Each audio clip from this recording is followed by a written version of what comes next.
Saya akan coba memaparkan perkembangan ekonomi triwulan ketiga 2025 dan sedikit prospeknya ke depan. Anggota Dewan yang terhormat, kami akan mulai presentasi dengan melihat dinamika perekonomian global. Kalau kita lihat sampai saat ini prospek perekonomian global mulai membaik, walaupun ada sempat ribut sana sini, kalau saya lihat sih lebih bagus daripada sebelumnya. Tensi di Amerika Serikat dan Tiongkok mulai mereda. The Fed juga sudah menurunkan Federal Funds Rate untuk kedua kalinya tahun ini. Jadi ada harapan juga The Fed masih akan menurunkan Fed Funds Rate-nya di bulan Desember. Hal ini memberikan sinyal positif bagi stabilitas dan prospek ekonomi serta sektor keuangan global ke depan, terutama dampaknya bagi emerging market termasuk Indonesia. Jadi kalau kita lihat gambar di depan itu, proyeksi pertumbuhan global yang tengah itu direvisi ke atas.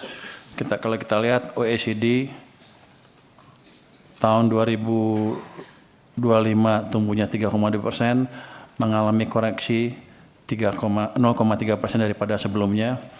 Yang IMF tahun 2025 diprediksi dunia tumbuh 3,2%, ini dikoreksi ke atas lagi 0,2% dari sebelumnya. Jadi kelihatannya ini sudah balik ke prediksi awal IMF di awal tahun sebelum ada trade war, bahwa global akan tumbuh dengan pertumbuhan 3,2%. Ketika trade war terjadi, IMF langsung menurunkan ke 2,8 yang diikuti oleh pesimisme di perekonomian dunia termasuk Indonesia. Tapi ternyata kelihatannya dampak perang dagang itu sudah mulai diperkirakan tidak sebesar yang sebelumnya, sehingga mereka merevisi lagi ke atas ke 3,2 sesuai dengan prediksi semula. Level pertumbuhan ekonomi Tiongkok masih lambat di triwulan ketiga akibat perang tarif dengan AS, walaupun bukan itu utamanya ya. Memasuki triwulan keempat, tensi kedua negara mulai mereda. Diharapkan ekonomi Tiongkok ke depan semakin pulih dan mendukung kinerja perekonomian Indonesia. Kinerja ekonomi Indonesia dan sebagian negara Asia Tenggara tetap resilient pada triwulan ketiga tahun 2025. Dengan berbagai perkembangan positif di global, ekonomi diharapkan semakin membaik ke depannya. Kalau kita lihat harga komoditas masih bergerak fluktuatif. Batu bara, minyak, dan nikel, dan melemahnya harga nikel secara year on year ini mempengaruhi kondisi pendapatan kita. Secara month on month, batu bara menguat menjadi sekitar $109,5 per ton seiring tingginya permintaan negara importir utama. Minyak Brent naik tipis secara month on month, namun masih melemah secara year on year. Saat ini harga minyak berada di sekitar $63,6 per barel akibat resiko geopolitik dan surplus produksi OPEC+. Penurunan kinerja batubara dan nikel menjadi tantangan bagi sisi penerimaan fiskal. Sementara penurunan harga minyak meredam tekanan belanja APBN untuk subsidi dan kompensasi. Sementara itu, tembaga dan CPO dalam tren menguat secara year on year. Penguatan harga tembaga didorong kekhawatiran pengetatan supply dan berakhirnya government shutdown di Amerika Serikat. Ini memberikan dampak positif bagi penerimaan negara. Pergerakan komoditas ini juga berpengaruh pada kinerja ekspor Indonesia. Pada periode Januari hingga September 2025, surplus neraca perdagangan Indonesia masih terjaga dengan nilai kumulatif $33,48 miliar Amerika Serikat, tumbuh sekitar 50,9% year on year dengan surplus bulanan $4,34 miliar AS. Jadi kalau lihat dari sini, walaupun perekonomian dunia mengalami gejolak yang tidak menentu, kelihatannya pengaruh ke ekspor kita dan trade balance kita tidak signifikan, malah cenderung positif. Ini terlihat dari pertumbuhan trade balance yang 50,09% tadi. Secara year on year, ekspor tumbuh 11,4% dan impor naik 7,2%. Dan ini menunjukkan aktivitas industri dalam negeri makin aktif di tengah permintaan global yang masih kuat. Jadi kalau lihat dari sini sih, Penlambatan ekonomi kita di sepanjang mungkin 8 bulan pertama tahun ini bukan karena global saja. Mungkin bukan karena global, mungkin karena salah urus di dalam yang sudah kita perbaiki ya. Current account mencatatkan surplus pada triwulan ketiga 2025 sebesar 4 miliar dolar atau setara dengan 1,1% PDB. Surplus terutama ditopang oleh neraca perdagangan barang, sementara pendapatan primer konsisten negatif sebagai konsekuensi investasi langsung global di Indonesia melalui repatriasi keuntungan atau dividen.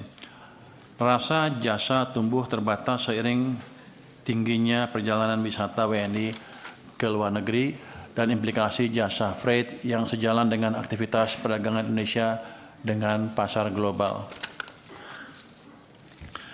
Kita lihat ke pasar keuangan domestik. Pasar keuangan domestik stabil dengan berbagai upaya yang dilakukan oleh Bank Indonesia, didukung juga dengan koordinasi fiskal moneter yang solid. Risiko kurs menurun dan optimisme investor global membaik. Walaupun secara agregat terjadi outflow sebesar 180,92 triliun rupiah sejak Januari hingga 21 November 2025, kita juga melihat pembalikan di pasar saham dengan inflow signifikan selama November hingga 11,21 triliun rupiah. Pembalikan flow di pasar saham menunjukkan bahwa investor asing mulai melihat prospek ekonomi kita kelihatannya lebih baik dibanding sebelumnya. Mungkin mereka lebih optimis terhadap prospek kita dibanding sebelumnya. Di tengah tekanan outflow portfolio, stabilitas rupiah tetap dijaga hingga berada di kisaran 16.700 rupiah per dolar. Pergerakan nilai tukar yang stabil ini menandakan respon positif meredanya tensi global dan ekspektasi pelonggaran kebijakan moneter Amerika Serikat. Untuk inflasi sampai dengan Oktober 2025 Indonesia tetap stabil inflasinya di 2,9%. Ini angka yang ideal untuk saya. Jadi kan BI targetnya 3 plus minus 1 ya. Ini 2,9 tuh inflasi yang ideal. Yang ideal tuh biasanya inflasi itu antara 2 sampai 3%. Jadi karena inflasi amat ideal, ini menunjukkan keberhasilan TPID maupun TP Pusat, Bank Sentral dan seluruh pemerintah daerah dan Kementerian Pertanian dan Perdagangan untuk mengendalikan harga di pasar domestik sehingga daya beli masyarakat tidak tergerus. Berikutnya, kita lihat kinerja pertumbuhan ekonomi Indonesia seperti yang dikatakan oleh Pak Ketua tadi, pada triwulan ketiga tumbuh 5,04%, didorong oleh permintaan domestik dan kinerja ekspor yang kuat, investasi yang resilient, serta optimalisasi belanja pemerintah. Dari sisi komponen pengeluaran, kalau kita lihat ya, konsumsi rumah tangga sebagai penyumbang besar PDB tumbuh solid 4,89% pada triwulan 3. Investasi PMTB tumbuh 5,04%, mencerminkan optimisme pelaku usaha. Ekspor meningkat kuat 9,91% dan impor tumbuh rendah sehingga memperkuat net ekspor kita yang memberikan dorongan tambahan ke angka pertumbuhan kita. Konsumsi pemerintah tumbuh 5,49% sejalan dengan akselerasi belanja pemerintah di Q3 yang tumbuh tinggi dan akan terus diakselerasi di Q4. Kalau kita lihat di gambar sebelah mana kiri itu, kiri tengah, ada belanja pemerintah yang nomor 3 dari atas. Kelihatan triwulan pertama mengalami kontraksi minus 1,37, triwulan kedua masih minus 0,33, triwulan ketiga ke 5 sekarang tumbuh positif 5,5%. Jadi di dua triwulan pertama tahun ini pemerintah belanjanya lambat sehingga memperlambat pertumbuhan ekonomi kita. Ini kita perbaiki dan ke depan saya pastikan di triwulan pertama tahun depan kita akan tumbuh terus. Kita akan cegah belanja yang terlambat dari pemerintah sehingga dorongan keekonominya akan tetap kuat. Dari sisi produksi, sebagian besar tumbuh positif, manufaktur tumbuh 5,54%, perdagangan tumbuh 5,49%, transportasi 8,62%, serta informasi dan komunikasi 9,65%. Sektor konstruksi juga tumbuh stabil sementara pertambangan sedikit terkoreksi karena moderasi harga komoditas di pasar dunia. Sementara itu sektor pertanian yang didukung program prioritas pangan Presiden meningkat drastis dari 1,65% pada Q2 menjadi 4,93% pada Q3. Hal ini dilakukan guna meningkatkan kesejahteraan petani, mendukung pengentasan kemiskinan, dan mencapai tujuan ketahanan pangan. Secara keseluruhan, konsumsi yang kuat, investasi yang terjaga, dan ekspor yang meningkat menjadi pendorong utama pertumbuhan ekonomi Indonesia. Upaya pemerintah terus mendorong kontribusi industri bernilai tambah juga terlihat pada realisasi pertumbuhan sejumlah wilayah. Sulawesi tumbuh 5,8% next dan Jawa 5,2% dengan mengandalkan terutama dari industri pengolahan. Sumatera tumbuh 4,9% dan Kalimantan 4,7% disumbang oleh sektor pertanian dan perdagangan. Bali dan Nusa Tenggara tumbuh 4,7% dengan industri pariwisatanya. Kita lihat gimana kondisi masyarakat kita sekarang. Next. Optimisme masyarakat untuk konsumsi dan produksi semakin membaik, didorong kuatnya kepercayaan dan permintaan domestik. Dari sisi konsumsi, penjualan retail tetap melanjutkan tren positif. Belanja masyarakat juga terus menguat, terutama untuk barang tahan lama. Di sektor real, penjualan motor tumbuh 8,4% year on year, jadi sudah positif, tinggi. Sementara mobil menunjukkan perbaikan, itu walaupun masih negatif minus 4,4% angka terakhir, tapi negatifnya sudah berkurang amat signifikan dibanding dengan bulan-bulan sebelumnya. Saya pikir bulan ke depan penjualan mobil juga akan mulai positif lagi. Dari sisi produksi, sektor manufaktur ekspansi dengan PMI manufaktur di level 51,2 pada bulan Oktober. Angka ini mengindikasikan peningkatan output dan permintaan yang baru. Selain itu, masyarakat optimis melihat kondisi ekonomi ke depan dengan indeks ekspektasi ekonomi naik ke 133,4. Secara keseluruhan, tingginya optimisme dan produksi ekspansif menjadi pondasi kokoh pertumbuhan ekonomi ke depan. Kalau kita lihat gambar yang paling kanan bawah itu dari September, dari mungkin April, Mei, Juni, Juli, Agustus, September turun ke bawah untuk indeks kepercayaan konsumen saat ini maupun ekspektasinya. Tapi kita lihat Oktober naik dengan signifikan ke level 121,2 untuk indeks kepercayaan konsumen. Artinya kita berhasil membalik optimisme masyarakat terhadap perekonomian kita. Jadi kebijakan yang kita kerjakan juga dengan dukungan DPR. Waktu saya minta Pak Misbakun untuk mendukung saya menyalurkan uang 200 triliun itu, beliau bilang jalankan juga, jadi saya aman. Kita jalankan dan dampaknya seperti itu. Kalau kita lihat ya, halaman berikutnya. Next. Ini yang hijau adalah laju pertumbuhan uang, yang sebelah kiri, sebelumnya. Yang gambar kiri itu laju pertumbuhan uang. Sebelum kita injek uang ke sistem di bulan Agustus, itu hampir nol pertumbuhannya. Bahkan sebelum-sebelumnya hampir nol. Dampak dari penginjeksian uang yang 200 itu, saya nggak bisa tunjuk di sini. Saya nggak bisa tunjuk, nggak bisa tunjuk ya. Tunjuknya ke sana ya. Oh nggak kelihatannya. Ini ya Pak Ketua, ini sebelum kita injek uang sistem, di ekonomi itu kering sekali. Jadi ekonominya melambat. Boleh kita bilang ekonomi sepanjang ini diperlambat habis-habisan.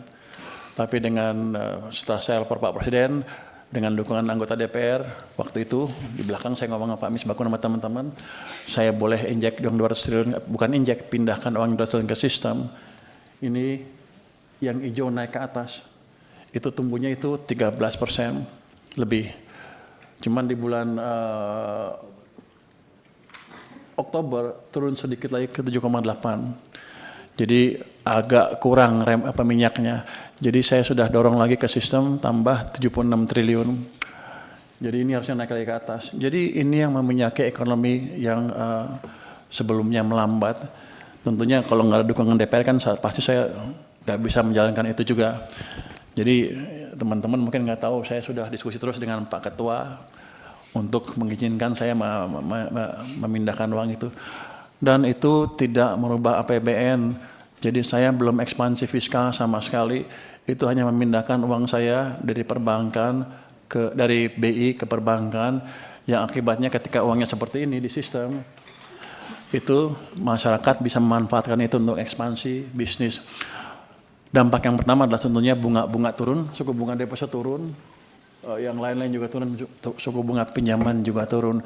Ini yang menstimulus ekonomi. Jadi ke depan akan kita pastikan terus agar APBN yang kita jalankan tidak ikut mencekik perekonomian kita dengan terus memperhatikan keadaan uang di sistem perekonomian. Dan saya berharap Komisi 11 terus mendukung langkah saya dalam hal ini, karena ini nggak ada ekspansi fiskalnya tetap sama, tapi kita manage dengan lebih bagus sehingga ekonominya bisa terus tumbuh. Kalau kita lihat pasar uang antar bank juga turun dengan amat signifikan ya. Jadi ketika bunga masuk ke sistem, uang masuk ke sistem seperti itu, bank punya uang, maka dia akan menyalurkan, pertama yang gampang-gampang dulu pasti dia pasar uang antar bank, habis itu dia akan cari yang lain, sampai akhirnya paksa mereka akan menyalurkan kredit juga. Kredit juga sudah mulai tumbuh, saya pikir akhir tahun akan mendekati 10%. Karena full impact dari kebijakan seperti ini biasanya 2 bulan, 3 bulan di perekonomian baru kelihatan. Jadi saya expect ekonomi kita akan tumbuh lebih bagus di triwulan keempat tahun ini.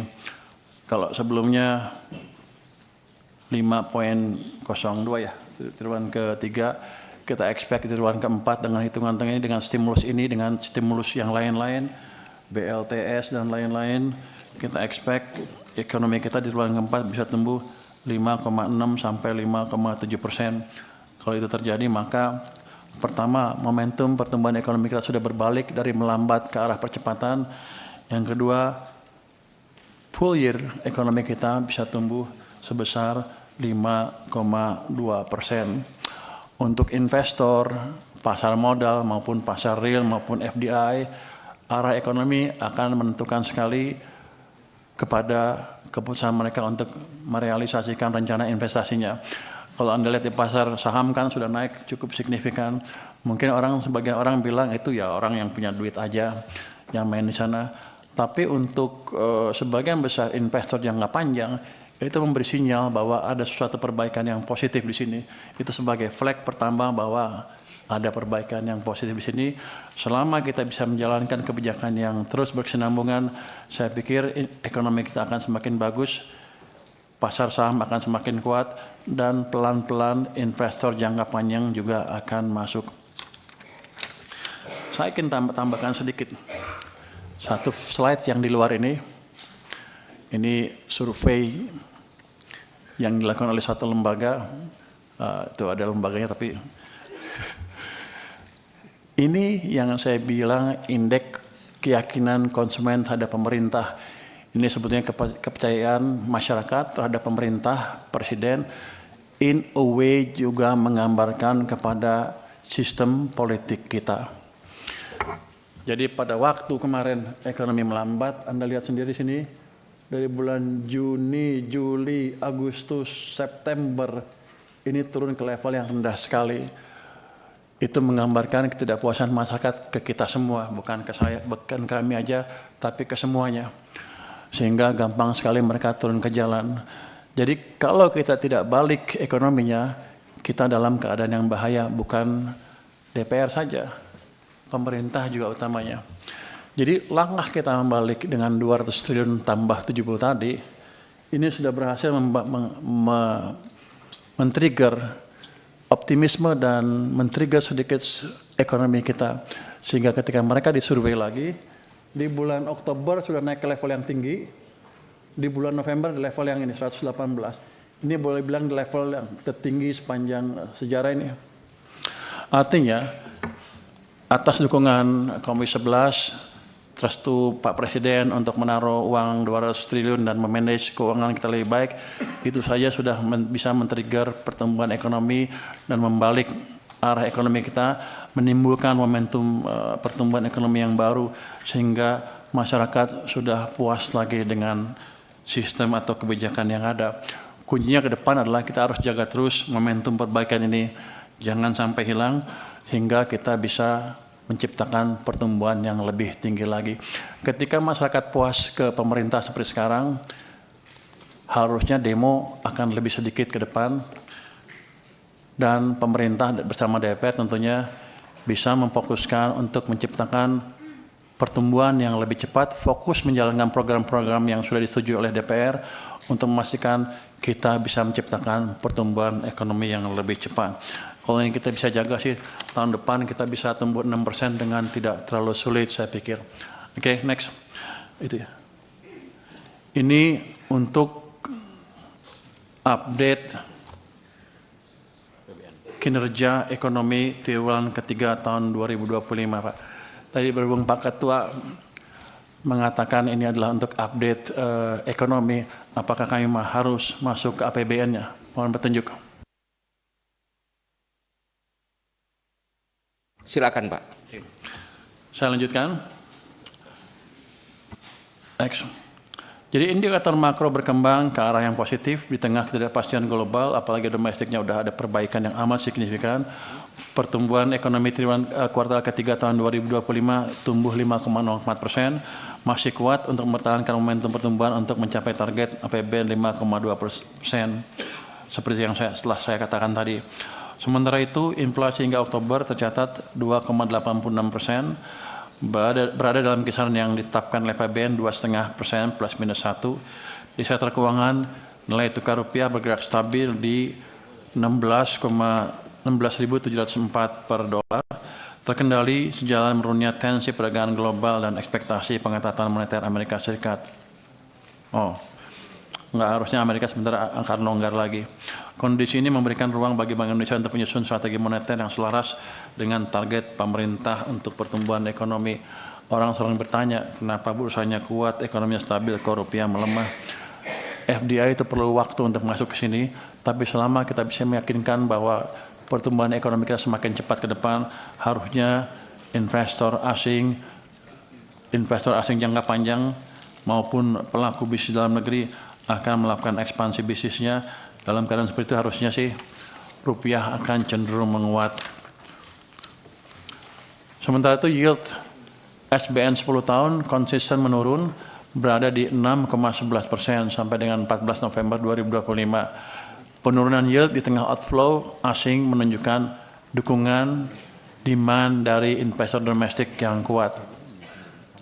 Ini sebenarnya bagus sekali, karena nanti kalau domestik yang menguasai sini, seperti di Jepang kan 95% domestic investor untuk obligasinya, yield kita tidak akan gampang digoncang oleh pergerakan investor asing. Jadi stabilitas ekonomi kita harusnya akan lebih baik. Penurunan ini mencerminkan level yield SBN yang masih menarik bagi investor dan sekaligus menciptakan cost of fund lebih rendah bagi APBN. 6,11 ini salah satu level yang terendah sepanjang sejarah ya Pak Minto ya. Untuk sektor migas, harga minyak mentah tercatat $69 per barel, jauh di bawah asumsi APBN. Ini berdampak positif terhadap belanja pemerintah. Dinamika harga ini dipengaruhi oleh faktor geopolitik dan respon kebijakan OPEC+. Terakhir, lifting minyak dan lifting gas masing-masing terrealisasi 580,3 ribu barel per hari dan 974 ribu barel setara minyak per hari untuk gas. Pemerintah terus mengoptimalkan lifting migas melalui peningkatan investasi dan pengembangan teknologi untuk mencapai target APBN. Untuk kinerja APBN 2025, saya persilakan Pak Menteri, Pak Wamen, Swahasil untuk mempresentasikannya. Silakan Pak.